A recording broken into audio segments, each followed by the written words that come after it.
hard to imagine a topic of more importance to the continued prosperity of Suffolk County than the protection of our underground aquifer system, the source of all our drinking water.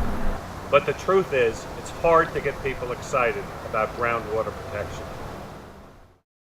Maybe it's because our aquifer system is deep underground and out of sight. Maybe it's because of the scientific complexity of the issue. But for whatever reason, it's a challenge to get people to understand just how precious and unique this resource is. It's not for a lack of trying. We've tried poster campaigns. We've tried person-to-person contact. Hi, can I talk to you about nephelometric turbidity? We've even tried song. And we need to talk about hexachlorocyclopentadine. No, please, please, don't pour them down the drain. But we're just not sure enough people are taking the threats to their drinking water seriously. So let's hear what some local experts in the field of environmental protection, including our own Chief Sustainability Officer, Carrie Meek Gallagher, have to say about the importance of various ways of protecting our vital groundwater supply. A critical element in protecting our groundwater is the preservation of open space. Dick Amper, Executive Director of the Long Island Pine Barrens Society, has been a key partner of ours for years in advocating for the preservation of open space. Hi, Dick. Carrie, you're right.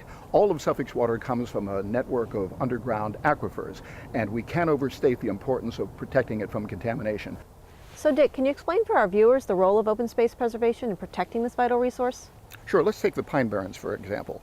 The Pine Barrens boast the greatest diversity of plant and animal species anywhere in the state of New York, but they also boast the greatest quantity of the purest drinking water as well.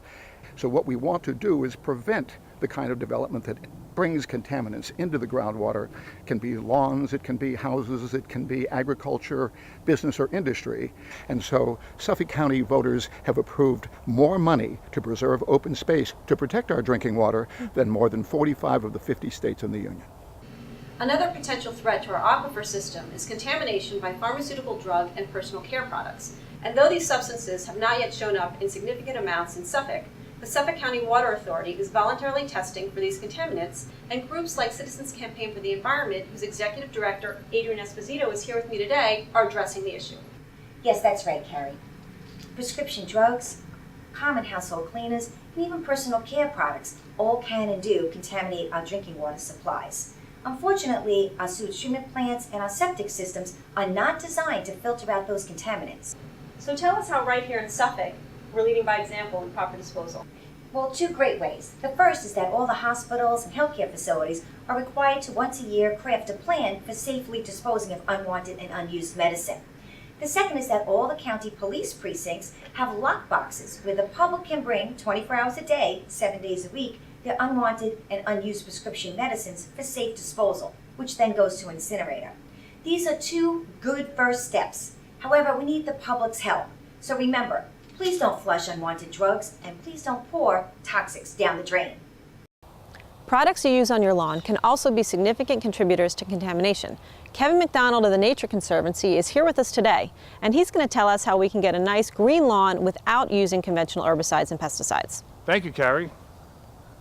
Everybody wants to present their property nicely to the community. There's three things that folks can do to keep their property maintained in an environmentally responsible manner.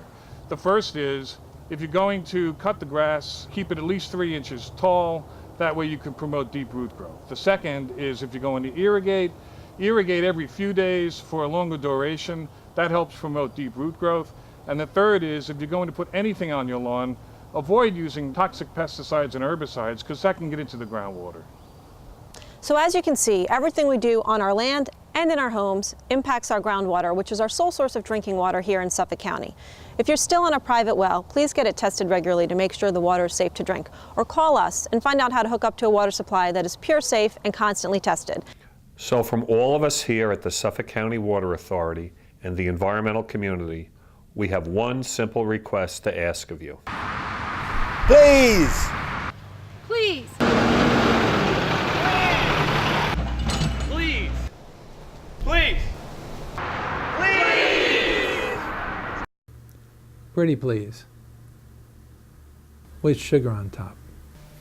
Please, join us and help to preserve our most precious resource. Do it for our kids. and our kids' kids, and our kids' kids' kids, Okay, Jim. and our kids' kids' kids' Okay, kids' we're done. kids. It's important.